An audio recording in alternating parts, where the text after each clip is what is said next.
Hello everyone, welcome to another lecture of our Business and Technology batch. It is the fourth lecture of Business and Technology और आज के lecture में हम करने वाले हैं चैप्टर 2 के एमसीक्यू सॉल्व जो कि हमने करे हैं हमारे कैप्लन की एग्जाम किट से और स्टडी से। ओके, तो आई होप कि आपने वीडियो देख लिया है चैप्टर 2 का और आपने क्वेश्चन अटेम्प्ट कर लिए हैं। ओके, अगर आपने अभी नहीं भी करे हैं तो आप इस वीडियो को बाद में भी देख सकते हैं। ओके, चलिए। प्लीज कोई बैकग्राउंड में वॉइस आए तो उसे इग्नोर करें, क्योंकि यहाँ पर बहुत ट्रैफिक का शोर आता रहता है। ओके, तो फर्स्ट क्वेश्चन है which of the following statement regarding the entrepreneurial structure is correct? First, it usually allows for defined career paths for employees. It often enjoys strong goal congruence throughout the organization. It can normally cope with significant diversification and growth. Hmm. तो देखो, ये जो है वो नहीं होगा सही। क्यों?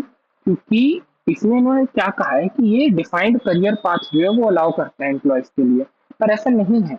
जब एंटरप्रेन्योरियल स्ट्रक्चर होता है, ठीक है, इसका मतलब है कि छोटा बिजनेस है और कुछ एम्प्लॉयज हैं जो मल्टीपल रोल्स को हैंडल करते हैं। ठीक है, स्टार्टअप्स वगैरह में आपने देखा होगा एक एम्प्लॉय जो है वो यूजुअली एक से ज्यादा रोल हैंडल कर रहा होता है।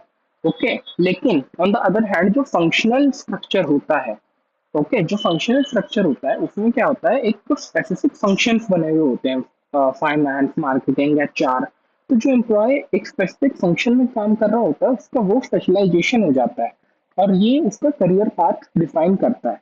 ओके, लेकिन एंटरप्रेन्योर स्ट्रक्चर में ऐसा नहीं होता, इसलिए ये जो है वो गलत है। Second, it often enjoy strong goal congruence throughout the organisation. Yes, यह पॉइंट सही है। अब ये पॉइंट सही क्यों है? क्योंकि इसमें एक ओनर होता है, वही ओनर या को फाउंडर जो है वो मैनेज कर रहा होता है चीजों को, वो सबको मैनेज कर रहा होता है। तो इससे क्या होता है ना कि कंपनी में गोल कॉन्ग्रुएंस आता है, वो खुद मैनेज कर रहा है, वो देख रहा है कि हाँ ये काम सही से हो रहा है, ये नहीं हो रहा है, या ये कैसे हो रहा है, वो ये सारी चीजें देखता है। तो इसलिए जो बी वाला है वो सही है। अब सी वाला सही क्यों नहीं है? Because it can normally cope with significant diversification and growth. अब ये गलत क्यों है? क्योंकि जो एंटरप्रेन्योरियल स्ट्रक्चर होता है वो नॉर्मली छोटे बिजनेसेस या जो स्टार्टअप होते हैं उनमें होता है। ठीक है, और अगर इनमें तो बहुत ज्यादा डाइवर्सिफिकेशन और ग्रोथ आएगी तो एक अकेला ओनर जो है वो इतना कुछ मैनेज नहीं कर पाएगा। ओके, उन्हें अपना स्ट्रक्चर जो है वो चेंज करना पड़ेगा, इसलिए ओनली बी इज करेक्ट। तो हम बात कर लेते हैं।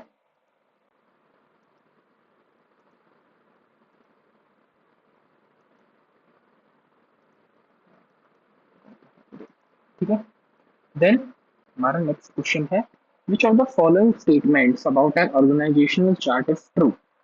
Okay, an organisational chart outline the organisation financial performance. No, ये काम ऑर्गेनाइजेशनल चार्ट क्यों करेगा? ऑर्गेनाइजेशनल चार्ट तो तुम्हारा स्ट्रक्चर वगैरह डिफाइन करता है ना। ऑर्गेनाइजेशनल चार्ट में तो तुम्हारे फॉर्मल स्ट्रक्चर आते हैं, इनफॉर्मल नहीं आता इसमें भी कभी। ठीक है, हमने ये चीज नोट्स में पढ़ी। सेकंड क्या है?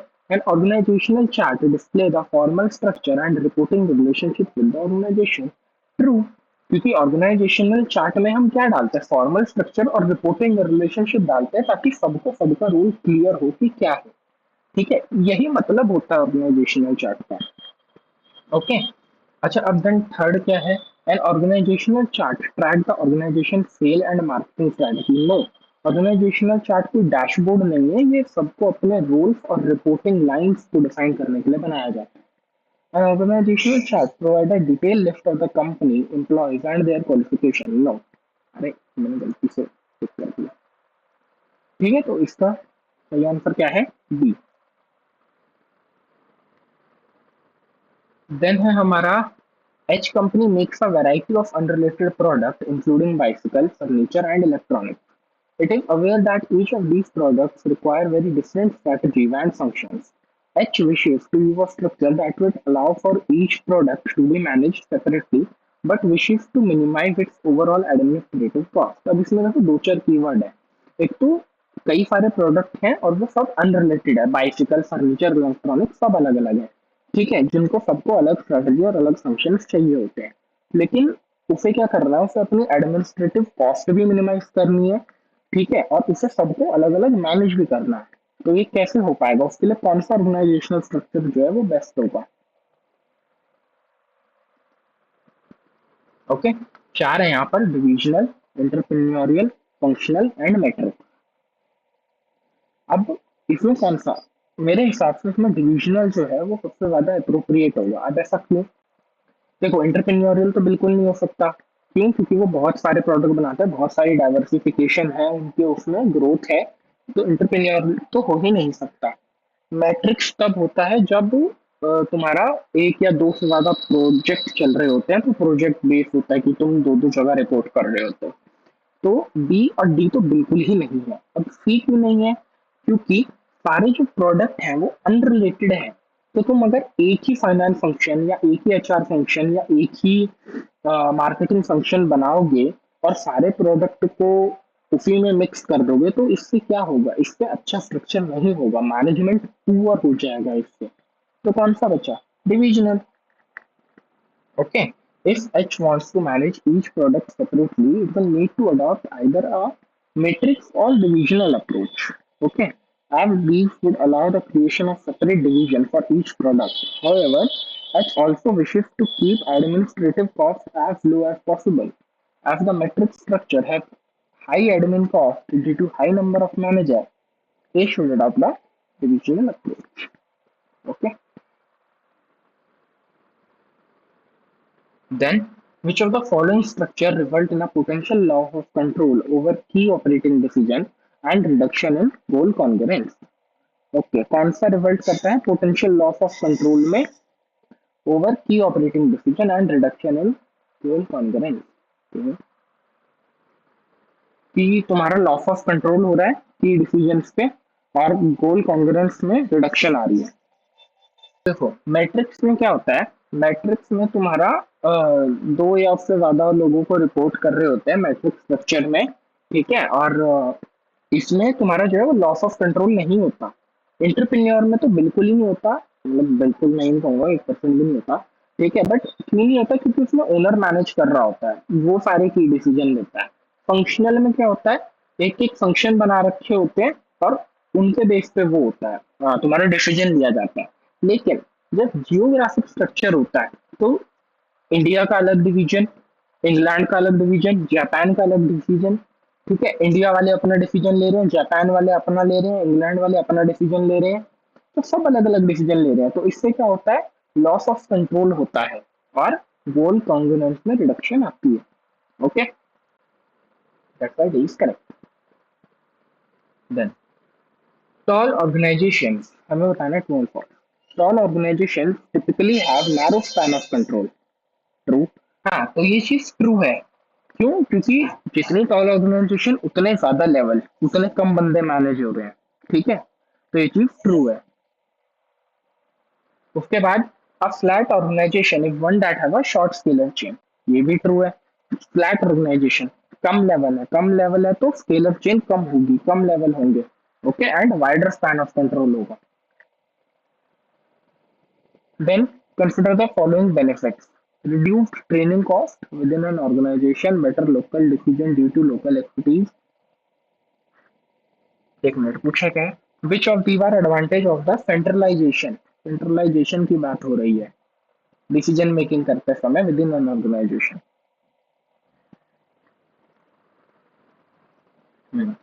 रिड्यूस्ड ट्रेनिंग, अच्छा एक ना, एक अप्रोच तुम्हें एमसीक्यूज में ये पकड़नी है कि तुम्हें एलिमिनेशन लगाना है। ठीक है, जो तुम्हें लगता है ना ये तो बिल्कुल ही नहीं होगा, तुम्हें वो उस ऑप्शन में दिख रहा है, उसे हटा दो। ओके, अब देखो, जैसे हम पहले चार ऑप्शन पढ़ते हैं। फर्स्ट है reduced training cost within the organisation. Second, better local decision due to local expertise.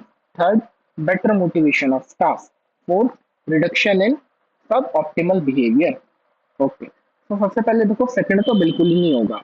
क्यों? क्योंकि अगर तुम सेंट्रलाइज डिसीजन लोगे तो तुम्हें उस एरिया का उतना अच्छा नहीं पता जितना वहां के लोकल बंदे को पता होगा। अगर कोई इंग्लैंड बेस्ड कंपनी है और उसका इंडिया में डिवीजन है और वो इंग्लैंड से ही बैठे बैठे इंडिया के डिसीजन लेगा, तो वो लेस बेटर होंगे देन कि कोई इंडिया का ही हेड जो है वो डिसीजन ले। तो सेकंड तो बिल्कुल नहीं होगा। अब सेकंड है किस किस में?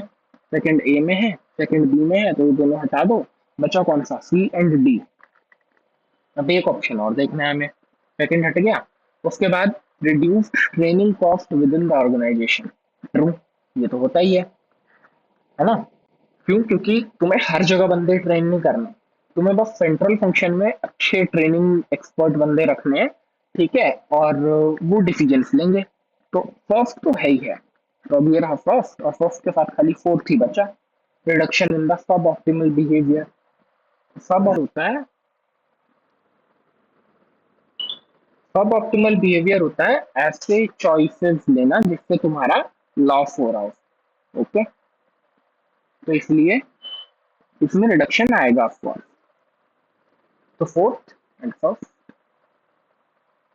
देन नंबर 17 है, Sensa company is planning to outsource all of its function to third-party suppliers, even those that it feels are core activities which give the company competitive advantage in the marketplace.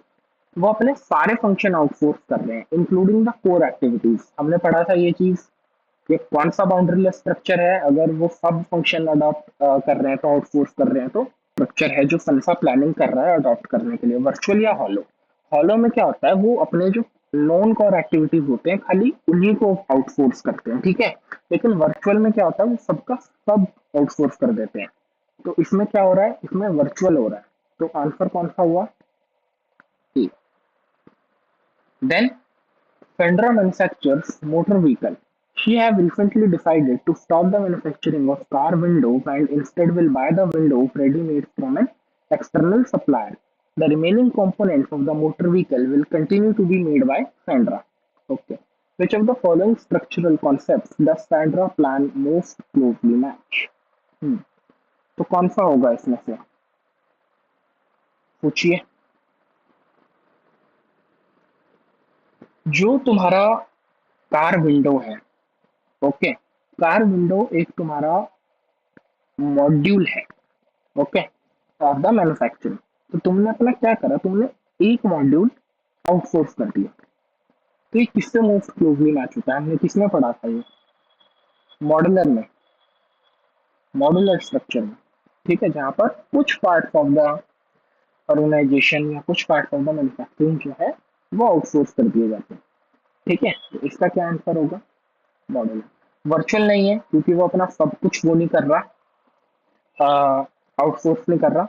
Shared service agreement भी नहीं है क्योंकि यहाँ पर तुम्हें कुछ product दिए जा रहे हैं, और ये मैट्रिक स्ट्रक्चर भी नहीं है, तुम क्या बोलो model. Then offshoring refers to the transfer of existing staff member to other countries with lower wage rate। Existing staff member को करें ऐसा जरूरी नहीं है, ठीक है। वो वहां पर न्यू बंदे हायर करते हैं अदर कंट्रीज में जहां पर लोअर वेज होती है। अगर किसी स्टाफ को दूसरे देश में कम वेज मिलेगा तो वो वहाँ क्यों जाएगा। ऑफ शोरिंग का मतलब होता है वहां पर ऑफिस खोलना, वहां के लोगों को हायर करना, काम करवाना लोअर वेज रेट पे। मेन ड्राइवर जो होता है इसमें वो लोअर वेज रेट ही होता है। तो ये क्या हो गया, फॉल्स स्टेटमेंट। देन है वो हमारा इसमें लेक्चर में रह गया है, तो इसे मैं अभी बता देता हूँ, ठीक है। देखो शेयर्ड सर्विस अप्रोच में क्या होता है ना, एक सेंट्रलाइज्ड फंक्शन जो है वो तुम्हारा बाकी पार्ट ऑफ बिजनेस को सर्विस प्रोवाइड करता है, ठीक है। इसका ऑब्जेक्टिव होता है कॉस्ट को रिड्यूस करना और एफिशिएंसी को इंक्रीज करना, ठीक है। लेकिन इसमें इन्होंने कहा था operation of the internal service will be unaffected, तो ये गलत है, ओके। तो it is a false statement.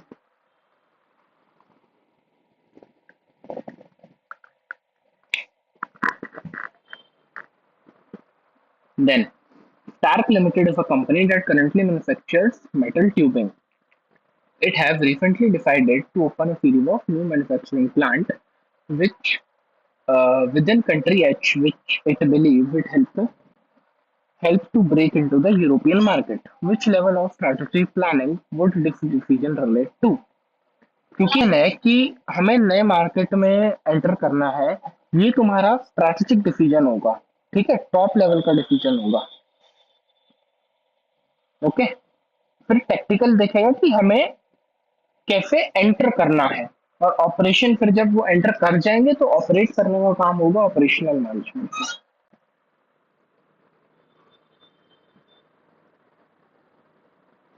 कितने तक एमसीक्यू है इसके? 32 तक। ये अच्छा है, इसके काफी एमसीक्यू है। चलो, according to Anthony's hierarchy, there are three levels of planning within an organization. Which level of planning is usually undertaken by the organization junior management? बहुत सिंपल है ये तो, operational. Okay. When considering the roles of different departments, which one of the following is likely to be concerned with identifying and satisfying customer need? When considering the role of different departments, which one of the following is likely to be concerned with identifying and satisfying customer need? Marketing. Marketing में पढ़ा था हमने ये। Okay. Then an and online retailer using the four P's marketing mix model should characterize its website under the category of place. Yes, true। क्यों? क्योंकि place में क्या आता है, हम डिसाइड करते हैं कि हमें ऑनलाइन सेल करना है या हमें रिटेल स्टोर पे करना है या हमें दोनों करना है। तो ये वाला फैक्टर तुम्हारा आएगा प्लेस में। ठीक है। चार फैक्टर होते हैं: product, place, price and promotion. Okay. A company with a marketing orientation believes that products should be sold actively and aggressively. Okay. And meeting customer need better than competitors is the key to corporate success. C. The level of sale, advertising, and sales promotion is key to corporate success. Producing goods and services of optimum quality is the key to corporate success. Hmm. Okay.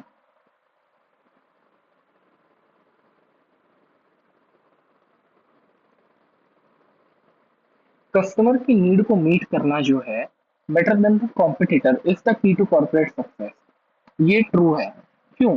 क्योंकि अगर तुम्हारी customer की need ही नहीं satisfy हो रही, customer चाहता ही नहीं उस प्रोडक्ट को, तो चाहे तुम कितना भी एक्टिवली और एग्रेसिवली उसे होल्ड कर लो, वो बिकेगा ही नहीं। क्यों? क्योंकि नीड ही नहीं है कस्टमर की। Third, the level of sales, advertising and sales promotion is the key to corporate success. Again, अगर कस्टमर को वो प्रोडक्ट चाहिए ही नहीं, अगर तुम सही ऑडियंस को टारगेट ही नहीं करोगे, तो एडवर्टाइजिंग और सेल्स प्रमोशन कुछ मैटर नहीं करते। ओके। और थर्ड फिर वही पॉइंट आ जाता है, अगर तुम चाहे कितनी भी अच्छी क्वालिटी का गुड एंड सर्विस प्रोड्यूस कर लो, लेकिन अगर वो रिक्वायरमेंट नहीं है कस्टमर की, so it is not a key to corporate success. So correct is B.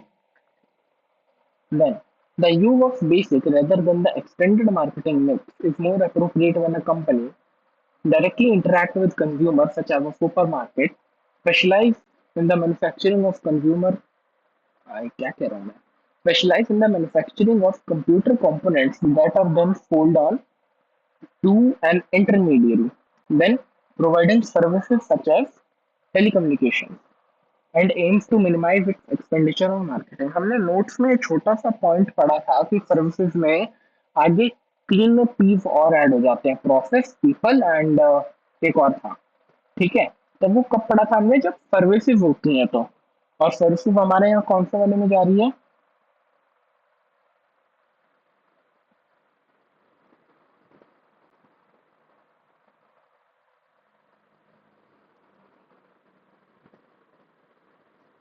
Okay okay, हमारा क्वेश्चन क्या है? हमारा क्वेश्चन है basic rather than the extended. तो बेसिक में कब करना है उसे? बेसिक में उसे करना है जब वो स्पेशलाइज हो in the manufacturing of computer component that are then sold down to an intermediate. तुम फोल्ड कर रहे हो ना, तो तुम मार्केटिंग मिक्स की जरूरत होगी इसमें। तुम एक्सपेंडिचर ऑन मार्केटिंग में मिनिमाइज करने में एम होगा तो नहीं होगा मार्केटिंग मिक्स। ठीक है।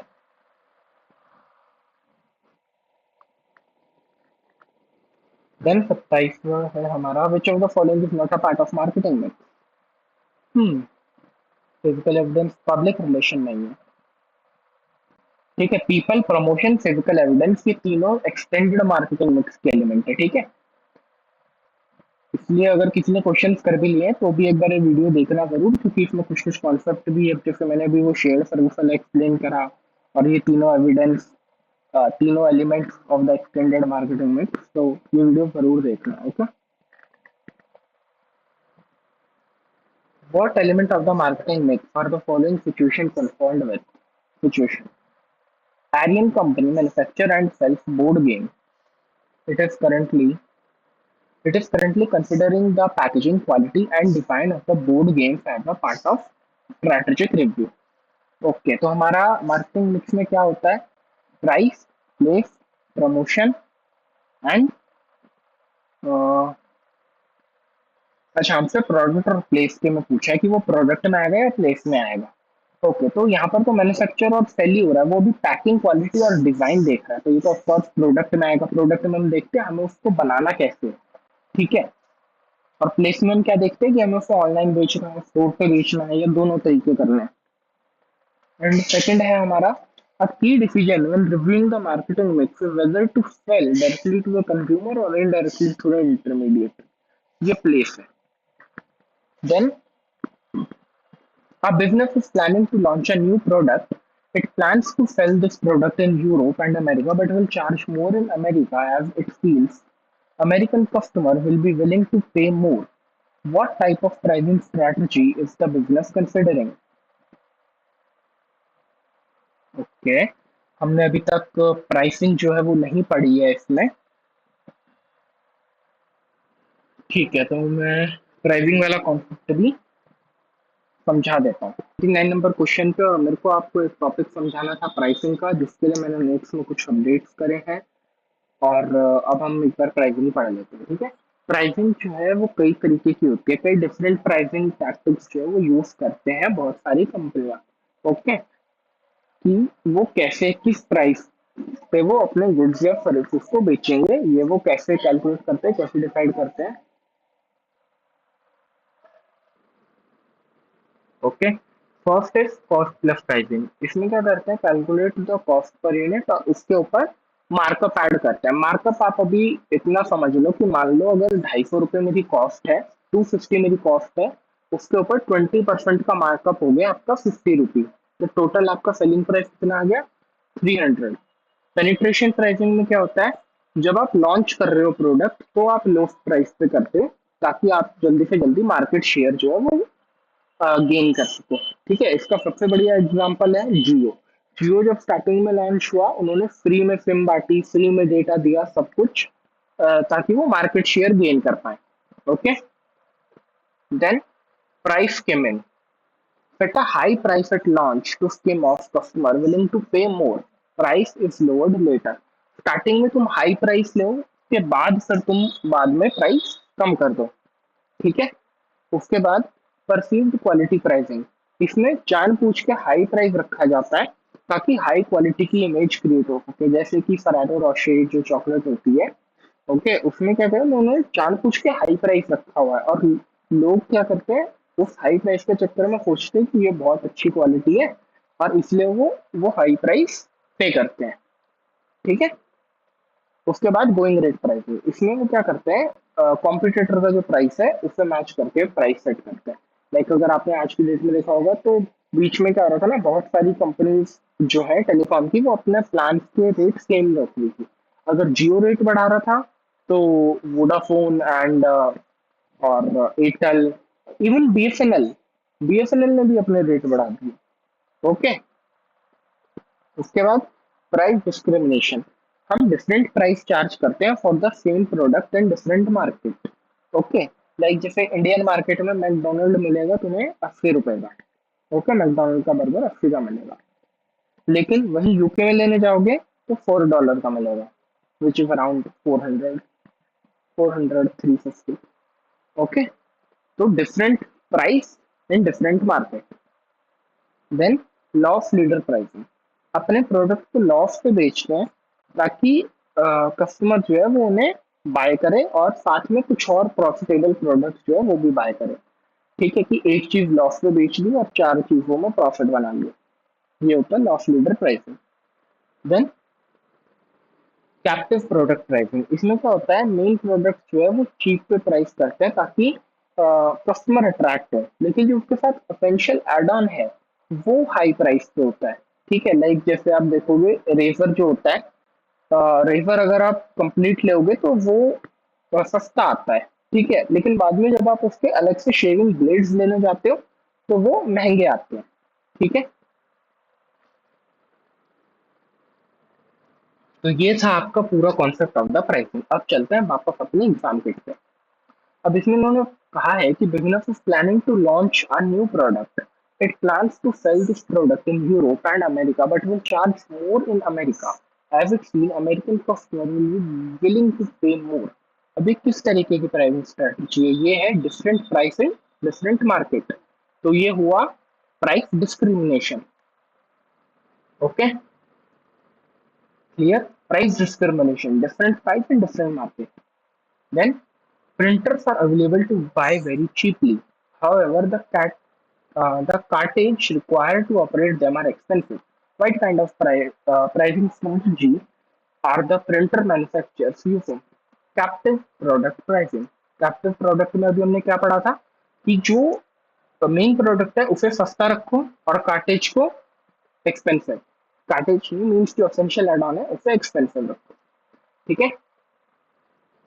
Then at which stage of the strategic management process will the organization have to segment its market?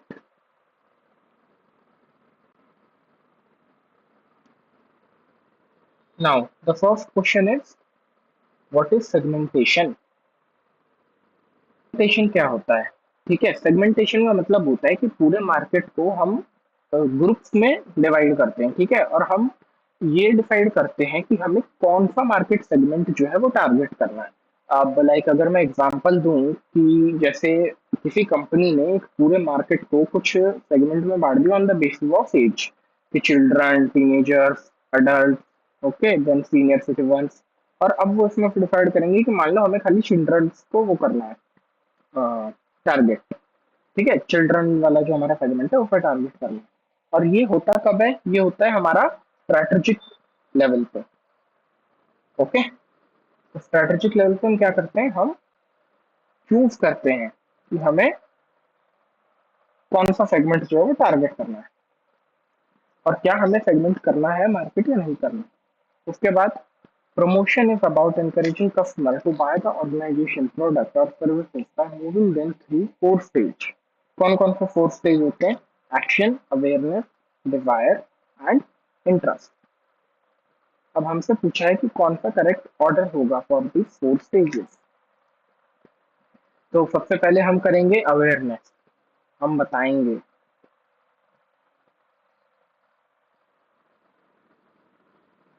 कि भाई हमारे पास ये प्रोडक्ट हम ला सकते हैं.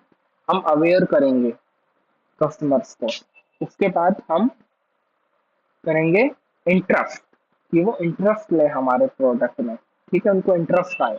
उसके बाद डिजायर कि उनके अंदर डिजायर जगह हमारा प्रोडक्ट या हमारी सर्विसेज कंज्यूम करने की. और उसके बाद फिर हम करेंगे एक्शन, हमें वो प्रोडक्ट या वो सर्विस प्रोवाइड करनी है. ठीक है, तो क्या ऑर्डर हुआ करेक्ट? सबसे पहले अवेयरनेस, सेकंड, सेकंड के बाद हमारा अवेयरनेस, उसके बाद हमारा interest, second and fourth, A option. Okay, तो कैप्लन के तो एमसीक्यूज होते हैं यहीं पर समाप्त. लेकिन हमें अभी करने हैं एसीसी स्टडी हब से भी क्वेश्चन. ठीक है, तो हम वो भी कर लेते हैं. चलते हैं हमारे एसीसी स्टडी हब की ओर. हमें आ जाना है यहाँ पर क्विज वाले सेक्शन में. और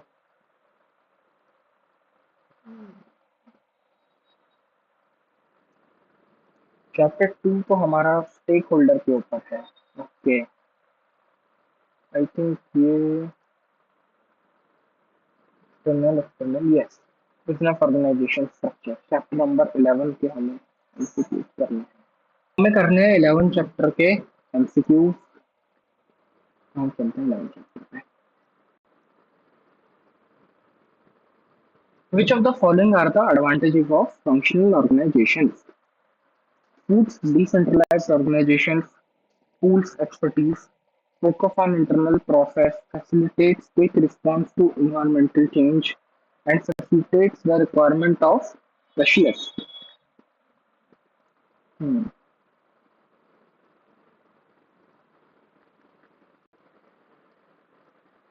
तो देखो, अगर हम एलिमिनेशन अप्रोच लगाएं तो कौन सा ऐसा कंफर्म है जो हमें पता है कि होगा ही होगा? टूल्स एक्सपर्टीज, बी तो है. अब बी कौन कौन से ऑप्शन में है, बी में एंड डी में। बी के साथ focus on internal process facilitates quick response to environmental change, okay, and facilitates the requirement of specialist.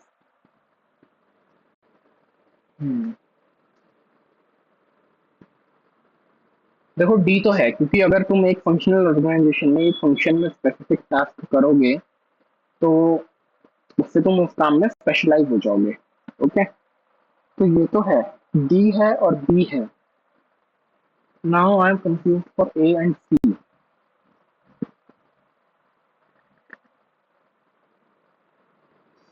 It's decentralised organisation.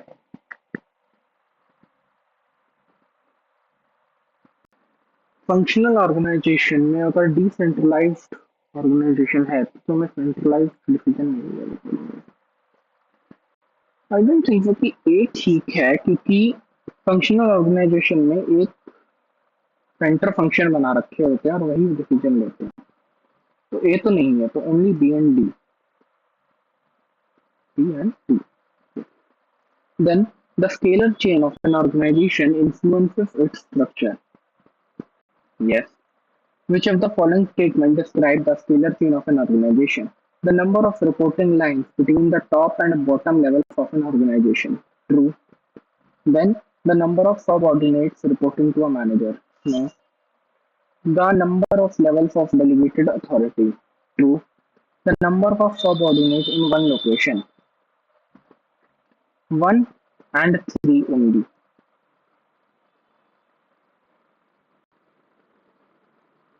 Then, a company manufacturing handbags has a problem with an unreliable supplier.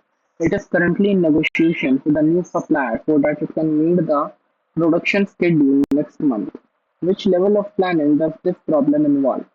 Strategic तो तुम्हारा सोचता है हमेशा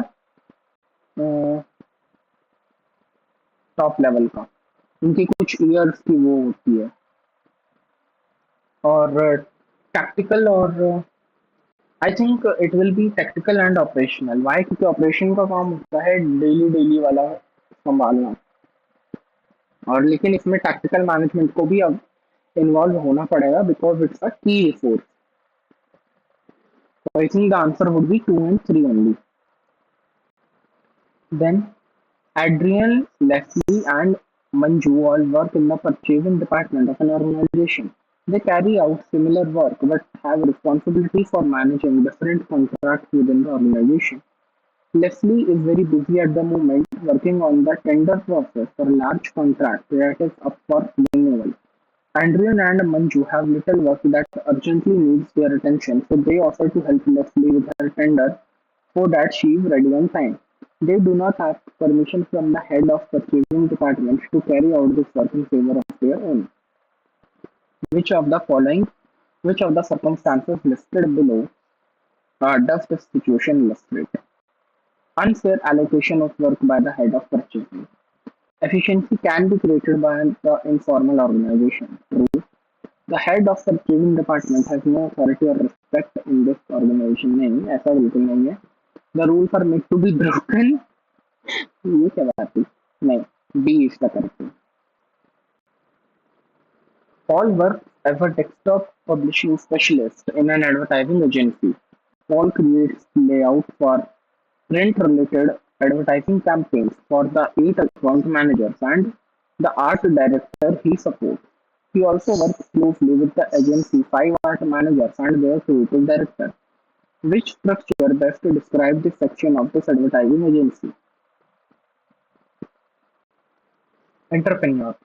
Because वो layout भी create कर रहा है, वो 8 अकाउंट मैनेजर भी देखा है, ओके, एंड वो आर्ट डायरेक्टर को भी सपोर्ट कर रहा है, वो क्लोजली भी वर्क कर रहा है with the agency 5 art manager and their creative director. So I think it's the entrepreneurial structure, और it can be the matrix too. Matrix structure भी हो सकता है। चेक करते हैं, 80% देखा, करेक्ट मैट्रिक्स ही होगा पक्का। यस पक्का। Because teamwork, project and reporting to different people are the element of matrix structure. कोई नहीं, कभी कभी गलती हो जाती है। इसको हाईलाइट करने का ऑप्शन नहीं है। ओके, पहले था अब नहीं है। ठीक है, आपको ये जरूर अटेम्प्ट करना है, और अगर आपको कोई क्वेश्चन आपको ऐसा लग रहा है कि यहाँ की एक्सप्लेनेशन से समझ नहीं आ रहा, तो यार रिलेटेड एक्शंस में जाके और यहाँ पर आप ये पढ़ सकते हैं। Okay,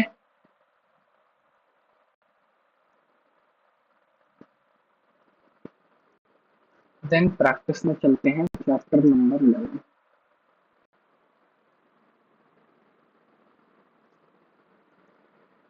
Which type of the organization structure is usually decentralized and task-oriented with a small scalar chain and larger span of management control? Informal organization, tall organization या फिर flat organization? Flat organization of course. Flat organizations are characteristic by shorter scalar chain with management having a large span of control. These organizations are decentralized and are usually task-oriented. An organization would consider offshoring its manufacturing operation in order to lower costs and gain access to skilled production labor. True. That's the main driver, lower cost. Offshoring is a viable alternative if an organization is attempting to reduce costs and or seeking skilled labor. Then, at which level of a company decision making does new product development and market segmentation play an important role? Strategic level. No? Practical? How?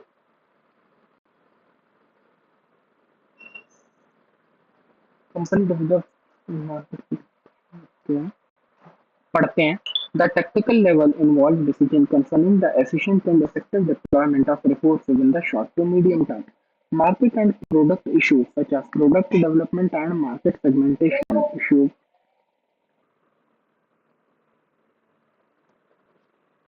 Market and product issues such as product development.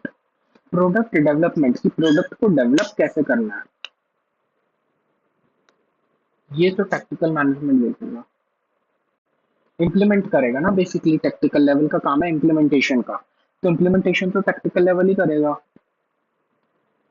और market segmentation भी वही देखेगा, that's the technical level. Okay, जब the matrix organisational structure is which of the following leads to economies of scale, enhance career opportunities, provides optimum resource allocation and flexibility, and encourages delegation. Okay? तो इससे हमारे साथ है career opportunities क्या वो enhance किया.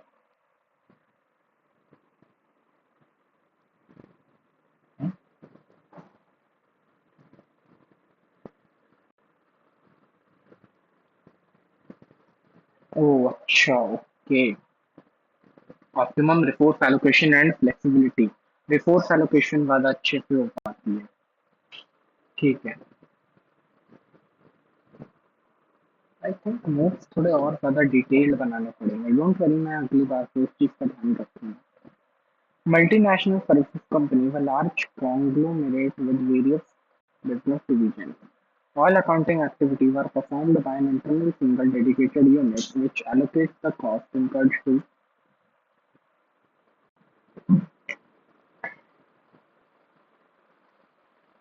the individual business divisions. Which of the following organization structure does it most likely describe? Shared service. Okay. Multinational service is using a shared service approach for its accounting activities. This is evident by having one dedicated unit within the company to perform accounting services and then allocating costs among the various business divisions. Then, Rodden is the international production director for AFD company. His team consists of over 100 male and female managers spread throughout the organization. The average age of his managers is 40 but ranges from 25 through to 60 years. Because of the demand of various customers, the nature of work of each manager is never the same. Which of the following is likely to be least important influence on the span of control of Rodin over his manager? Location of personnel, type of personnel, age of personnel और nature of the work. Nature of work तो सबसे ज़्यादा important influence करेगा.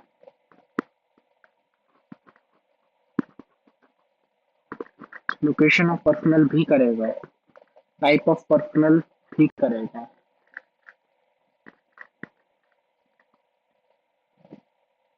I think type of personnel नहीं करेगा but age of personnel करेगा। Let's see. Age of personnel नहीं करेगा, सही सोच रहा है। The age of an individual will have very little impact on the way that individual is going to be managed, controlled, briefed, supervised, and reviewed. Okay. Which of the following is an advantage of an entrepreneurial structure? Entrepreneurial structure तुम्हारा goal congruence को enhance करता है। In an entrepreneur structure, the owner slash manager take all the strategic decisions. Therefore, decisions are made quickly and are congruent with the organization goals. Which of the following is the main function of marketing? To maximize sale volume, to identify and anticipate customer need. Of course, यही